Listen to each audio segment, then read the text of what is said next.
Private వాళ్ళు ఉంటే లాభాపేక్ష ఉంటుంది, ప్రభుత్వమే నడిపితే లాభాపేక్ష ఉండదు. ఇల్లీగల్ పర్మిట్ రూములు రద్దు చేసినాం, ప్రతి షాప్ పక్కన ఉండే ఇల్లీగల్ పర్మిట్ రూమ్స్. షాప్స్ దాదాపుగా 1/3 షాప్స్ను తగ్గించేసినాం.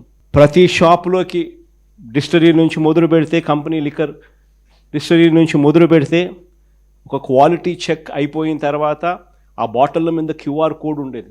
ఆ గవర్నమెంట్ షాప్లో ప్రతి బాటిల్ అమ్మేటప్పుడు QR కోడ్ స్కాన్ చేసి అమ్మేవాళ్ళు. 100% మంచి క్వాలిటీ, రెప్యూటెడ్ ఎన్లిస్టెడ్ డిస్టరీల నుంచి మాత్రమే ప్రొక్యూర్డ్ మెటీరియల్ అమ్ముడుపోయేది.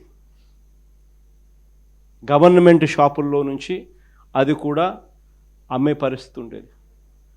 ఈరోజు చూస్తే నిజంగా ఆశ్చర్యం కలిగించే విషయాలు.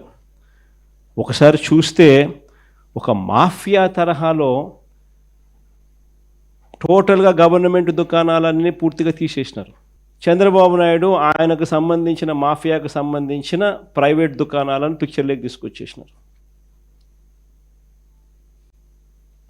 ప్రైవేట్ దుకాణాల నుంచి ఏకంగా ఇలా మాఫియా కంట్రోల్ చేసే ప్రైవేట్ దుకాణాల నుంచి గ్రామ స్థాయిలోకి కూడా ఏకంగా ఆక్షన్లు పాడి మరీ వీళ్ళకి సంబంధించిన కార్యకర్తలకు మాత్రమే నిర్వహించే విధంగా బెల్ట్ షాపుల నిర్వహణ కూడా వాళ్ళకు అప్పచెప్పినారు.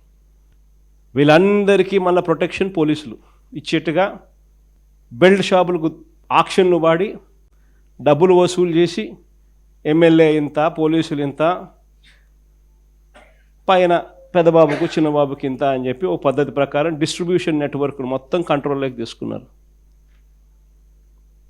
ఒక్కసారి డిస్ట్రిబ్యూషన్ నెట్వర్క్ను పూర్తిగా కంట్రోల్లోకి తీసుకున్న తర్వాత షాపులు నడిపే మాఫియా దగ్గర నుంచి గ్రామాలలో బెల్ట్ షాపులు నడిపే వీళ్ళ కార్యకర్తల దాకా మొత్తం మాఫియాను అంతా కంట్రోల్లోకి తీసుకున్న తర్వాత ఇల్లీగల్గా వీళ్ళ ఆదాయాలు పెంచుకునే దానికోసం ఒకవైపున MRP రేటు కన్నా ఎక్కువ రేటుకు అమ్ముతున్నారు.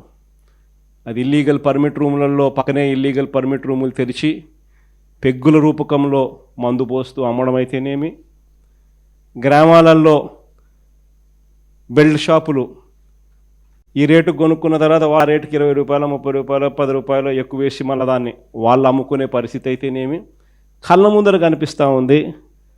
అవినీతి అన్నది ఎలా జరుగుతూ ఉందో, గవర్నమెంట్కి రావాల్సిన ఆదాయం గవర్నమెంట్కి రాకుండా వీళ్ళ జోబీలేకి ఆదాయం ఎలా పోతూ ఉందని.